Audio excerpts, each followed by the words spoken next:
Olá, eu sou José Carlos Rotem. Oi, eu sou o professor Flávio Caetano da Silva. Nós vamos ter nas nossas conversas sobre epistemologia, nós vamos trazer o texto do Thomas Kuhn, né, Revolução das Estruturas Científicas, né, Estrutura das Revoluções Científicas, e nós estamos nos perguntando, revoluções e regularidade, evolução da ciência, como que a ciência evolui segundo Kuhn? Então, segundo Kuhn, ele diz que as teorias entram em crise. A primeira coisa, a primeira ideia, a gente ia trabalhar com mais, vamos dizer, vigor e esclarecer um pouco melhor essa questão, é a ideia da própria crise da ciência, ou crise da teoria na ciência. Uhum. Como é que mais ou menos isso a gente poderia falar em tempo assim curto, como a gente tem aqui? Primeiro que as teorias, elas têm uma espécie de núcleo duro de conceitos, ou seja, aquelas cláusulas pétreas, como os advogados gostam de dizer, que são intocáveis na teoria.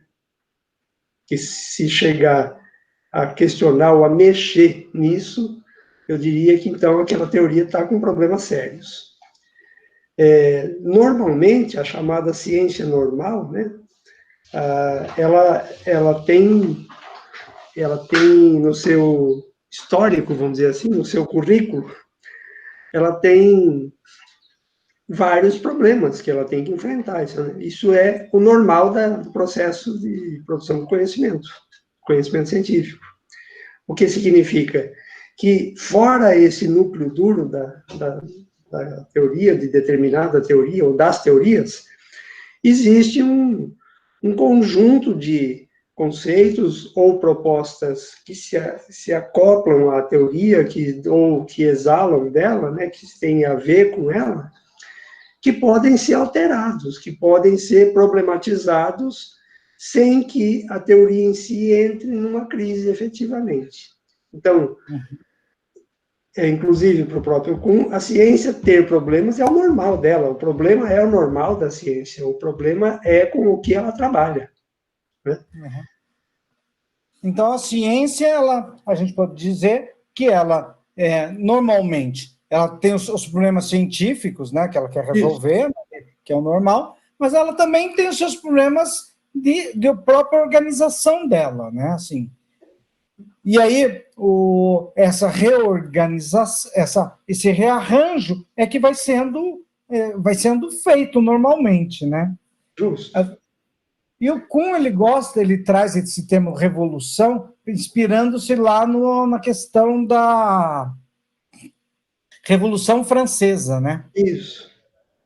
Onde você teve a passagem do antigo regime, né? O regime monárquico, para o pós-revolução, né? Que seria um regime onde a burguesia que teria mais domínio, né? Então, se muda até quem dominava, que antes era a nobreza e depois. Quando a gente está pensando no poder político, para fazer a comparação, né? Se a gente for ver, assim, o Congresso ele sempre está fazendo mudanças, né? Muda isso aqui, muda aquilo ali. Então, as eleições vão ser esse ano de forma eletrônica, mas daí essa forma eletrônica, como que ela vai ocorrer? Ou mudança, às vezes tem uma reforma partidária, né? Então, que mudam a forma da organização dos partidos, pode ter mais partido, pode ter, por exemplo, nos últimos tempos aí, dificultou para um partido pequenininho existir, porque isso gerava problemas, tal. Mas essa mudança não mudou com o regime político brasileiro. Justo. Né? Mudou a estrutura da organização do poder, por exemplo, que partidos pequenos, muito pequenos, não podem existir, mas não muda o sistema democrático que vive em partidos. Justo. A ciência seria algo ligado a isso também, né? A questão... A metáfora é boa. Né? Que a gente poderia, quem sabe, até dizer, né, Flávio, que seria assim às vezes alguns princípios têm que ser alterados. Uhum. Né? Então, por exemplo, no caso brasileiro, né, se mudou o princípio que qualquer um podia fazer um partido com poucas pessoas. Né? Tem que ter uma certa representatividade. Né? E a Exato. ciência também ela vai se remodelando. Né? Conforme os problemas vão surgindo, né, assim, dentro daquele paradigma, né, e que como vai chamar aí paradigma vigente, né, que é da ciência normal, e aí ele vai se reestruturando, vai mexendo, mas daí chega uma hora que ela começa a não resolver mais os problemas, né, Flávio? Justamente, é aí que vai surgir a tal da crise da ciência, ou da teoria, de determinada teoria. Mas não é qualquer problema que vai gerar uma crise na ciência. É preciso ver que, ao se constituir uma nova teoria, ela vai se elegendo, ela vai surgindo sobre bases razoavelmente sólidas, senão ela nem conseguiria se impor na comunidade científica. Né? É assim que ela vai surgindo e vai, aos poucos, se insurgindo contra outras ou outra teoria vigente. Mas diferenciar quando é um problema da ciência normal de uma crise é importante para o Kuhn. Por quê? Porque é justamente esse um indicador de que a ciência vai bem ou ela está passando por um momento de uma transformação. Fazer alguns ajustes, novos problemas, novas formas de abordar antigos problemas, me parece, vamos dizer, no cotidiano da ciência, o normal da vida do cientista. Ou seja, ele vai lidar com isso. Agora, quando determinados problemas permanecem, apesar dos esforços dos cientistas, pode haver ali um indício de uma crise, né? De um começo de uma crise geral na ciência. Ou podem indicar uma crise, ou podem indicar, quando não está em crise, né, que ainda não conseguimos resolver. Né? Quem sabe a gente consiga resolver à frente, né? Um dos exemplos que a gente tem disso é o da AIDS, né? A AIDS, no início não se tinha a ciência não conseguia resolver, não conseguia dar uma resposta, né? Problema. E daí o problema foi sendo a ênfase maior foi na prevenção, né? Não pegue AIDS, porque senão está. Hoje ainda continua, não pegue AIDS, né? Mas você vai conseguir sobreviver, né? Tomar um medicamento, porque a ciência conseguiu dar conta, né? De resolver aquele problema, né? Mas às vezes esses problemas e aí essa capacidade de ir resolvendo, a gente poderia dizer dentro do Kuhn, seria até um aperfeiçoamento da ciência. Claro, né? claro.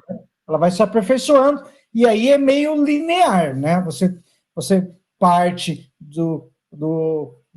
por exemplo, da concepção de Newton da física, né? E você vai agregando coisas. Justo. Né? Aí, assim, daí essas crises. Daí ele vai dizer assim, de por que ele usa o termo revolução, né? Assim, quando é para causar essa mudança. O que será, hein, Flávio? Eu penso que é o seguinte, olha, se não usa esse termo, pelo menos tentando pensar a partir do prisma que o próprio Kuhn oferece para a gente nos seus textos. Né?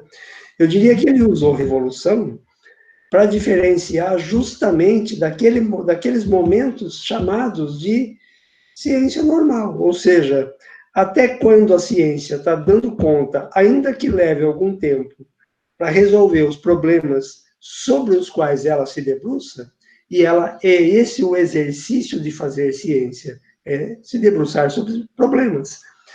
Agora, vai ocorrer uma revolução na medida em que o núcleo duro da ciência já não dá conta mais de resolver este ou vários problemas que vão se acumulando e vão produzindo, digamos assim, fraturas, né? Rupturas, clivagens na estrutura das teorias vigentes, né? Então, a ciência, ela começa a balançar as suas bases. Quando essas bases começam a balançar, é que se começa a perceber que uma outra coisa está surgindo ao redor dela, ou seja, uma possibilidade de um novo paradigma científico. Uhum. E esse novo paradigma, ele não seria uma continuidade linear. Exato, porque na proposta do Kuhn não se faz ciência cumulativamente. Essa ideia é estranha, a ciência. Ela se faz por sobressaltos, né?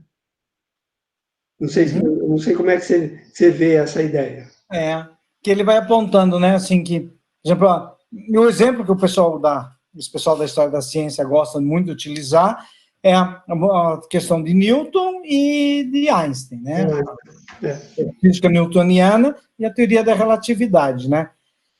Que eles usam como exemplo dizendo que aquilo é um salto, né? Você tem uma outra forma de olhar a realidade e ela é diferente. Você pode até identificar algumas coisas, não, isso aqui é de Newton ainda, né? Assim, mas não é a mesma, não é a mesma coisa. Como, pegando o exemplo da Revolução Francesa, que ele se inspira, né? O antigo regime, ele era organizado a partir da monarquia, né? O sistema feudal, né? Ainda todo fortalecendo, né? O sistema pós-Revolução Francesa, né? Ela ocorre com uma organização diferente, ela é a partir da burguesia, né? Do sistema capitalista, né? Mas ainda mantém algumas coisas que são parecidas, né? Por exemplo, a ideia de Estado. Você tinha um Estado antes, você tem agora. Você tem ideia de poder. Dá para a gente conversar um pouco sobre poder medieval e poder contemporâneo, mas são diferentes. E como não tem similaridade, como essas similaridades, elas não permitem dizer que são a mesma coisa. Exato. E que não há exatamente uma continuidade de uma coisa para outra, né? A gente precisa tomar um certo cuidado, existe bastante crítica nesse campo, né? E alguns tentando salvar a teoria, mas uma coisa é certa: só vai haver revolução. Uma coisa é certa para o Kuhn, né? Só vai haver efetivamente a substituição de uma teoria para outra quando o núcleo duro da teoria ruiu, quando ele fez água, né? Quando ele desabou. Então, há uma substituição de paradigma na proposta do Kuhn, no pensamento dele, por isso ele vai chamar de revolução. Vamos dizer assim, meio que parafraseando, né, a ideia da Revolução Francesa e tal, mas eu diria que haverá o desmoronamento do núcleo duro de uma teoria, de uma concepção teórica da ciência que vai se abalar, a comunidade científica vai se ver abalada, né? Eu estou me lembrando aqui, por exemplo, não chegou a ser um abalo nesses termos, porque me parece que ainda está, esse paradigma ainda está se constituindo, mas quando surgiu a pesquisa do bóson, né, o famoso bóson de Higgs, é que você vai perceber que tem coisas que o paradigma atual parece que não está dando conta de explicar. Eu não sei se esse é o melhor exemplo, porque a minha especialidade não é no campo da física, mas é um exemplo para dizer, cada vez que um negócio desse surge e encanta ou abala a comunidade científica, pode promover rachaduras nas bases paradigmáticas que estão em vigor. A ideia é um pouco essa, não é, Zé? Um exemplo que está me vindo aqui à cabeça, né? Apesar de eu não ser marxista, eu gosto de usar exemplos lá do marxismo, né? Você tem a ruptura, por exemplo, da economia, da visão dos economistas liberais, como Adam Smith e Ricardo, para o Marx, Justo. Né? O Marx, ele, uma pessoa culta que era, né, ele conhecia profundamente essas concepções, né, Sim. as ideias.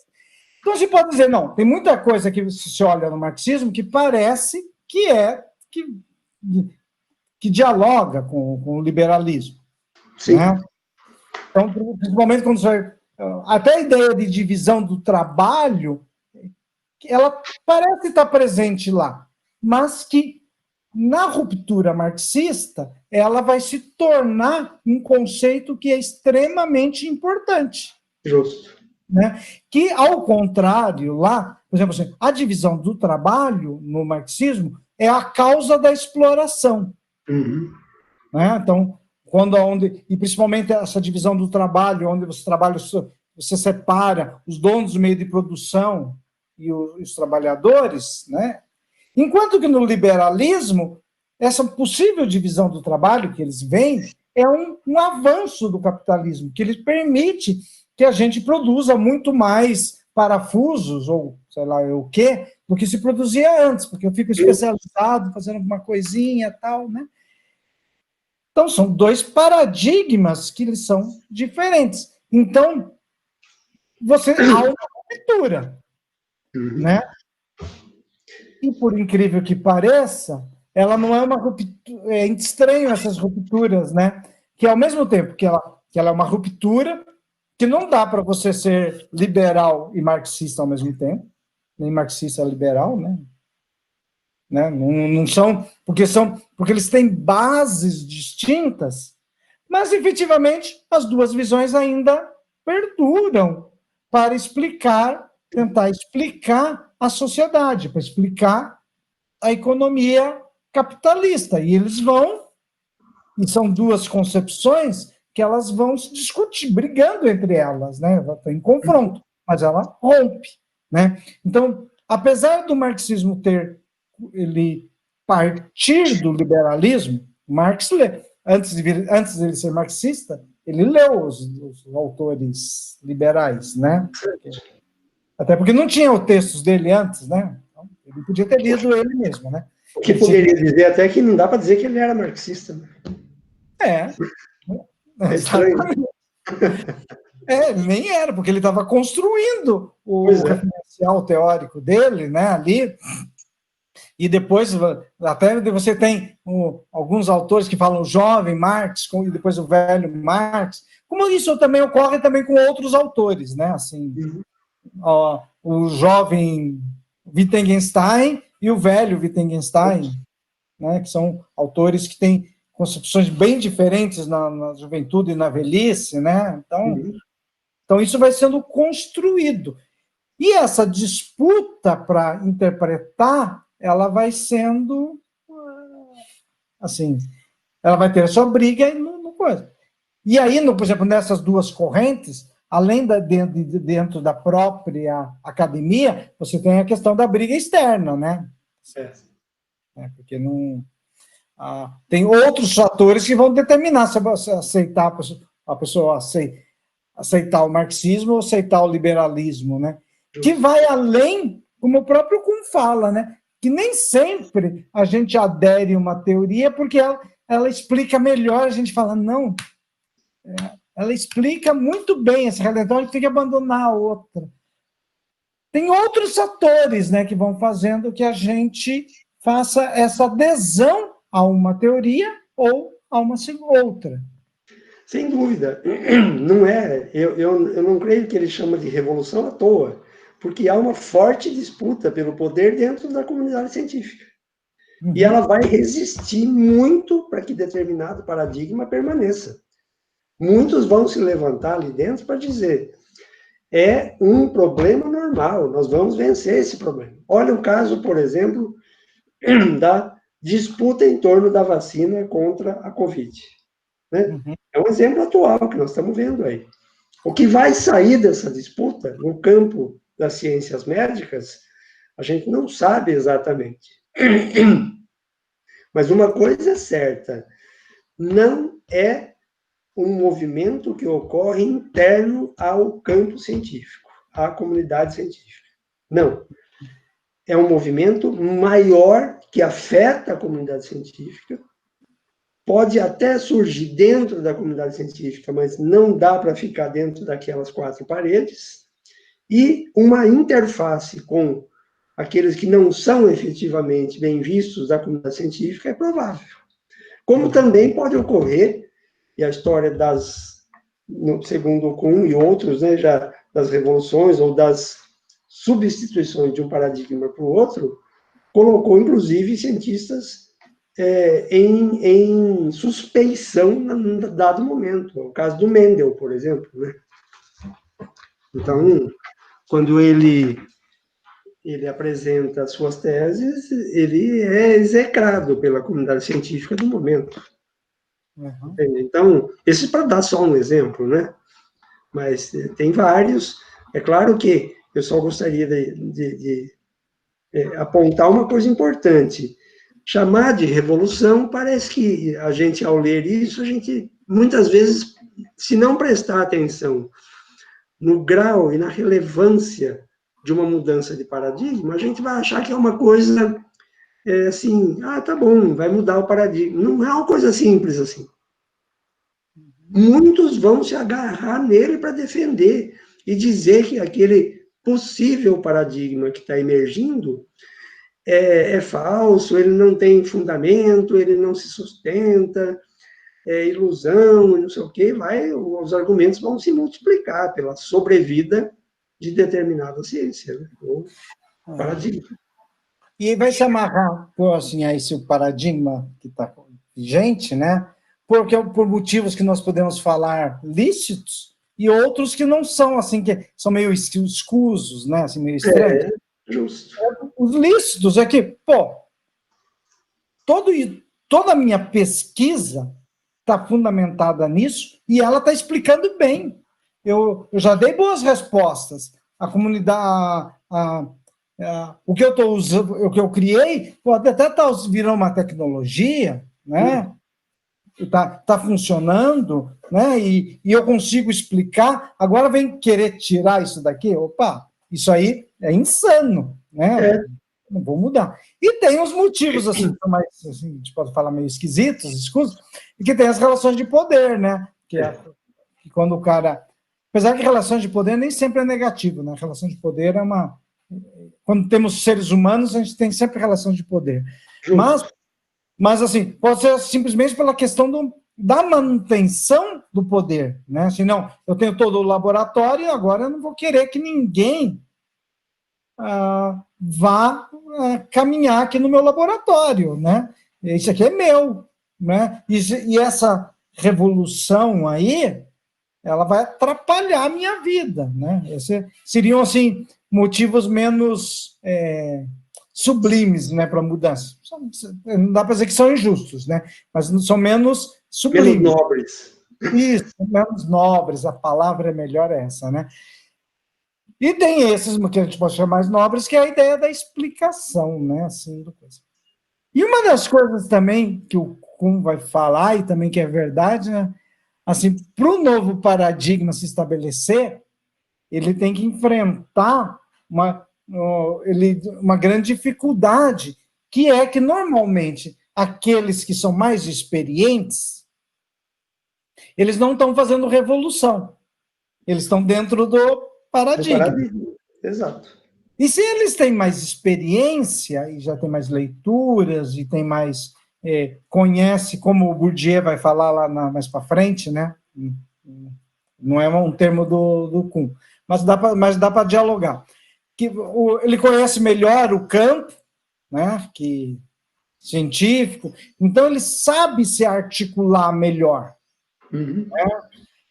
Então, e além dessa, então, nas discussões, ele tem mais poder, assim, poder no sentido nobre da palavra também, porque ele tem mais capacidade, como ele tem mais experiência, ele consegue articular melhor a argumentação de quem está iniciando a carreira, né? E também consegue articular melhor, porque ele sabe direitinho onde está metendo o pezinho dele, né? Pois é. Agora, Zé Carlos, você me fez pensar numa coisa. sei se acontece só comigo, ou com você, já aconteceu, sei lá. Mas então, quando a gente se põe a fazer pesquisa, ou no mestrado, ou no doutorado, a gente não está promovendo uma revolução?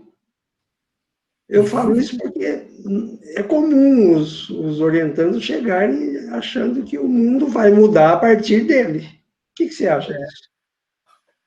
Flávio, não mudou a partir de mim, Flávio. A minha tese, Flávio, que foi muito legal, né? Assim, ela não revolucionou coisa, né? Assim, é, essa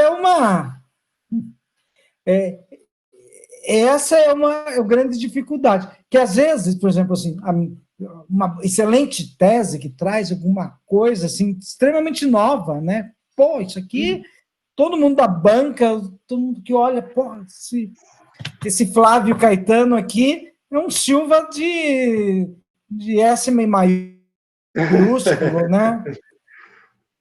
Mas muitas vezes o que o Flávio está fazendo, ele não está revolucionando aquela ideia extremamente original, ela pode ser simplesmente um acréscimo àquela interpretação que já existia, né?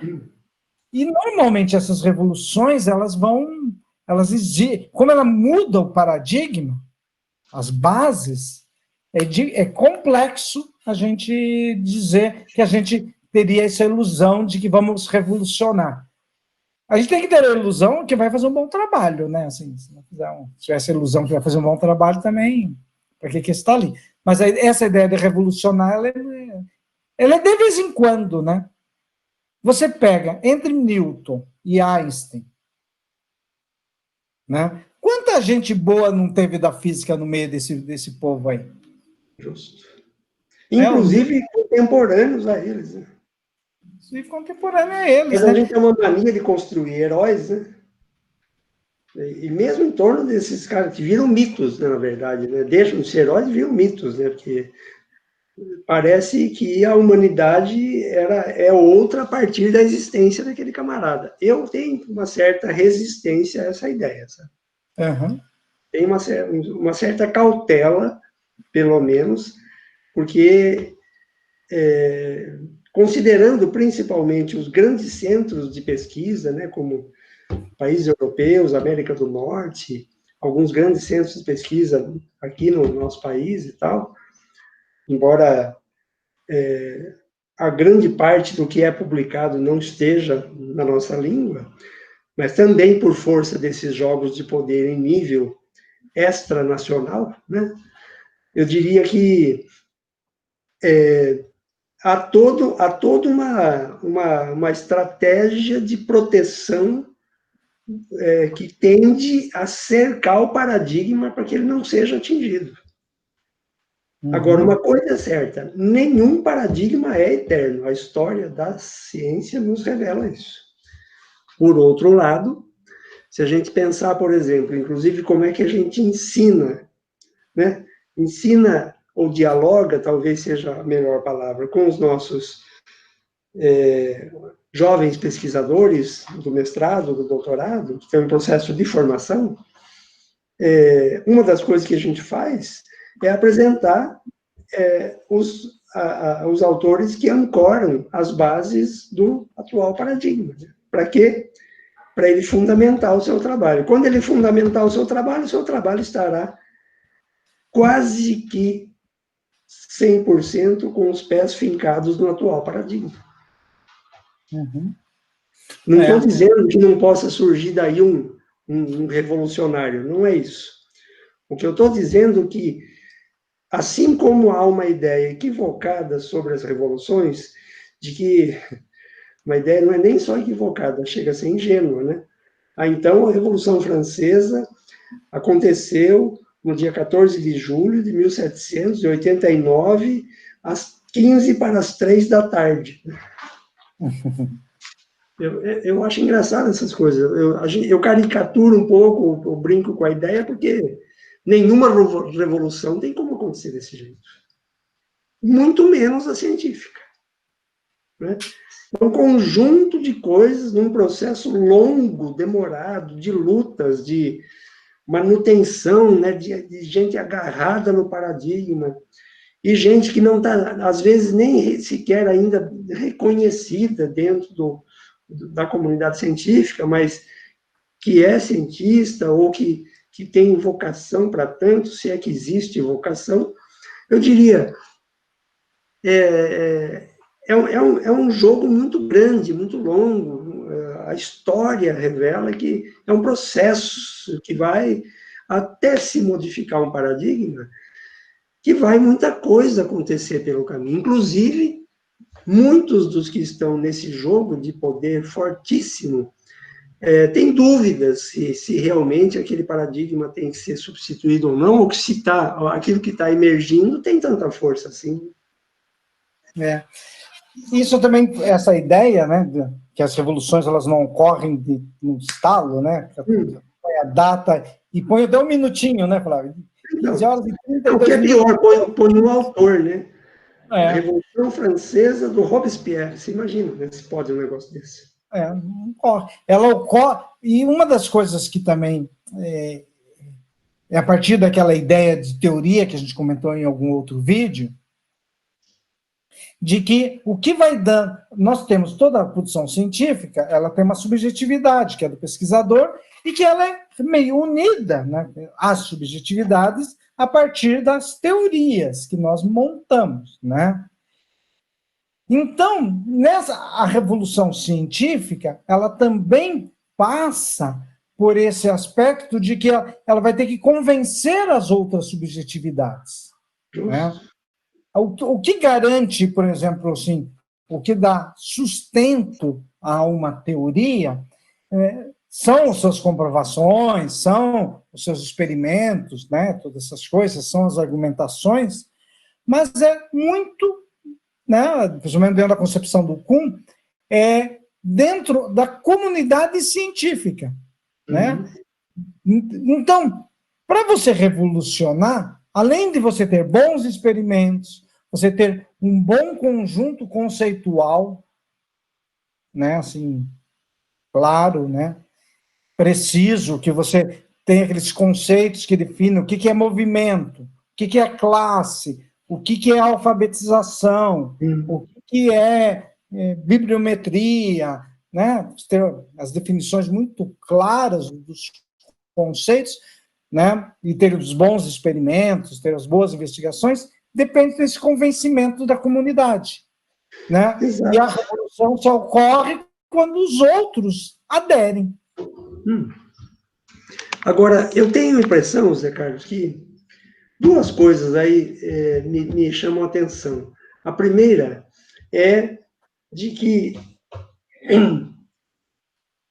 o início desse processo, que pode vir a se transformar numa revolução científica, ele tem, digamos, um processo, ele tem um início muito parecido com o da ciência normal, ou seja, do cotidiano científico, que é o quê? Se debruçar sobre problemas e dar uma resposta, ainda que provisória, para aqueles problemas. E continuar buscando respostas que ainda não apareceram com mais firmeza para os problemas. Até aí, eu diria, a ciência normal não se abala com isso, ela vive disso, ela se alimenta disso. Agora, a ruptura, ela começa como, vamos fazer uma comparação que pode não ser muito boa, mas pode ajudar a gente a entender também. É como um edifício, né? Uma casa. Né? Aparece uma trinca aqui, você vai lá e conserta ela, aparece uma outra trinca ali. Aí surge uma trinca mais perto da fundação do edifício, você olha e fala, nossa, né, preciso mandar arrumar, isso aqui pode evoluir para um problema maior e tal. Você vai lá e dá uma atenção maior para aquela lá. Agora, aí quando você começa a perceber que determinados, vamos dizer assim, ajustes, reformas que você está fazendo na estrutura, vamos dizer, da ciência, começam a reabrir novas fissuras com mais velocidade, com maior amplitude, tem mais gente se questionando se aquele problema vai ser resolvido. Então, é todo um conjunto no campo, inclusive dos discursos científicos e acadêmicos, né? que vão sendo constituídos nesse jogo de disputas. E aí que eu quero entrar numa outra coisa que me parece interessante. A própria ideia de comunidade científica, acho que precisa ser revista. Pelo menos a gente precisa pôr essa conversa na mesa. Por quê? Porque o meu argumento não é apenas por conta de que o termo comunidade é correto ou não é, embora tenha ali uma questão assim, tem gente que a gente ouve falar, participa da gente nas bancas e tal, e quando fala da comunidade científica, dá a impressão, às vezes, que é um grupo de senhores tomando o chá das 5, alegremente, né, jogando cartas. E não é. Essa ideia me parece que não tem nada mais longe do que pode ser caracterizado como uma comunidade científica do que isso. É um conjunto de pesquisadores que, criado, inclusive, como conjunto, de certa forma, artificialmente, né, por outros que vão dizer, olha, o conjunto dos pesquisadores que trabalhavam com Newton. Não é um grupinho reunido ao redor dele apenas, estavam em outros países, eram os pesquisadores da época, que havia uma comunicação ou não, mais rápida ou menos rápida, enfim. Onde eu quero chegar? O próprio campo científico, que me parece um termo até mais adequado, ele não é feito de um conjunto de comadres conversando e tomando café. Ele é um conjunto de gente disputando espaço no campo o tempo inteiro. Né? Então, eu sou contra a nomenclatura de comunidade científica. Não é exatamente isso. Eu estou chamando a atenção para o deslizamento semântico de que esse conceito pode gerar.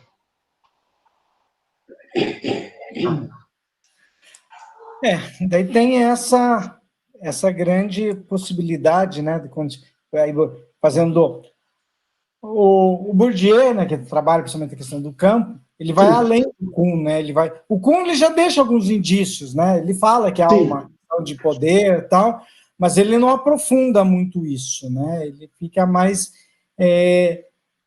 ele fica dentro desse conceito e fica aí, mas eu acho que é por aí mesmo, Flávio, né. E daí, essa questão da ciência, né, assim, o revolucionar, uma das coisas que é difícil, né, é que o método, que a teoria antiga, ela já explicava algumas coisas, né? Uhum. Agora, você vai ter que refazer a explicação deles. Porque se você coisa que os acadêmicos, científicos não gostam muito, né? Diga-se de passagem. Você tem que ir lá e dar uma nova interpretação àquilo que estava se discutindo antes. Justo.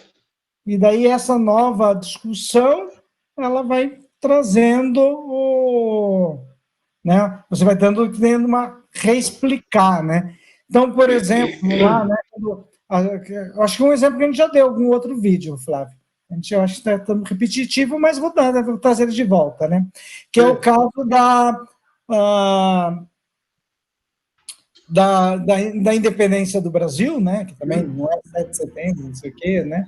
Assim, pelo menos o ato de imposição, aonde você começa a reinterpretar que sempre a história foi construída a partir dos homens, e as mulheres eram algo bizarro, né? Nossa, uma mulher, né? É uma mulher que até parece homem, né? Nossa, eu acho. Tem várias saídas e justificativas como essa. Não, essa mulher é porreta, né? Ela parece um homem, né? Então, quando a gente começa a trazer, vai trazer a interpretação, né? E você começa a trazer o papel da importância da Imperatriz Leopoldina, né? Justamente. Aí você tem que reexplicar uma coisa que já era explicada. Você tem que reconstruir essa explicação, né? E aí, se você for pegar na história do Brasil, tem várias coisas, né? Então, por exemplo, o papel do Pedro Álvares Cabral, né? Quem que ele era, quem que não era, né? E aí ele vai trabalhando essa questão do acaso, do não acaso, e por que escolheram ele para fazer cumprir o papel de ir lá vir salvar, de descobrir o Brasil, né? Então, todas essas coisas você vai tendo que reexplicar aquilo que já era explicado, né? E aí a teoria... E por isso também que uma das coisas que torna difícil para a teoria nova é que ela não consegue explicar muitas coisas ainda, né? Sim. Então, e até por isso que a gente dá, por exemplo, a teoria de Newton, até hoje, ela está aí, né? Pois é. Porque ela ainda dá conta de alguns fenômenos, que a teoria da relatividade pode até dar conta, mas não dá de uma forma simples, né? Então, ela vai permanecendo. E aí, da mesma coisa que o liberalismo, parado ali com o marxismo, né? E aí isso vai trabalhando a questão dos pós-estruturalistas, né? Que vão trazer uma outra forma de explicar a natureza, o mundo, mas ele não, mas ele tem que explicar como que os estruturalistas explicaram coisas que eles não explicavam, né? Para ser um ir além, né? Então a mudança de paradigma ela acarreta isso também e eu acho que é uma das grandes dificuldades, né, para você fazer essa mudança é esse processo de explicação do novo, né, daquilo que ou melhor, explicação do velho, né, porque a teoria nova ela traz coisas novas, mas ela vai ter que trazendo luzes que são diferentes para as coisas que já existiam, que a gente já via de algum jeito. Justamente você me fez lembrar, agora nesse momento, que vale a pena a gente retomar, por que é que a gente colocou o título que a gente pôs nesse vídeo. Ah, é verdade. Se é regularidade ou não na estrutura das revoluções. Então, as revoluções vão acontecer mais ou menos sempre assim. É essa a ideia que a gente deveria adotar, ou essa ideia é a do Kuhn? Porque, sabe por que eu coloco em forma de perguntas, Zé Carlos? Por quê? Por causa do seguinte, eu tenho a impressão que a maioria, inclusive dos caras da tal da comunidade científica, que eu já estou me coçando por causa desse conceito, eles têm uma certa insistência em de que as coisas sejam regulares, porque as coisas regulares são previsíveis, correto? Uhum. E a gente diz que gosta do novo, a gente diz que gosta da mudança, e a gente até fala da revolução, mas eu vou usar uma expressão que a gente ouve no meio da educação, que é muito comum, virou uma paródia já na educação. Olha, você vai vir trabalhar aqui na nossa escola, você é novato aqui, mas parece que você está chegando com muitas ideias novas e muitas ideias boas e tal, então vamos combinar o seguinte, olha, para você entender e ter o seu espaço e aproveitar bem aqui a nossa convivência, você pode mudar tudo, desde que não mude nada. Desde que tudo fique no mesmo lugarzinho, bonitinho. Exato, entende? Então, essa ideia da regularidade, eu acho que é uma espécie de desejo também que percorre a comunidade científica. Dá um friozinho na espinha, como dizia minha avó, dos cientistas mais renomados do campo, quando algum pentelho de algum novo cientista aparece com uma ideia nova, entende? Não, peraí, filho, não é assim, não, entende? Você aqui é o último que fala e o primeiro que apanha, mais ou menos assim. Mas a ideia da regularidade não se pode, na minha perspectiva, não se pode negar que ela está aí presente. A ideia da continuidade e das mudanças previsíveis, que a gente precisa até perguntar se é mudança ou se é só um ajuste, né? na rota. Exato.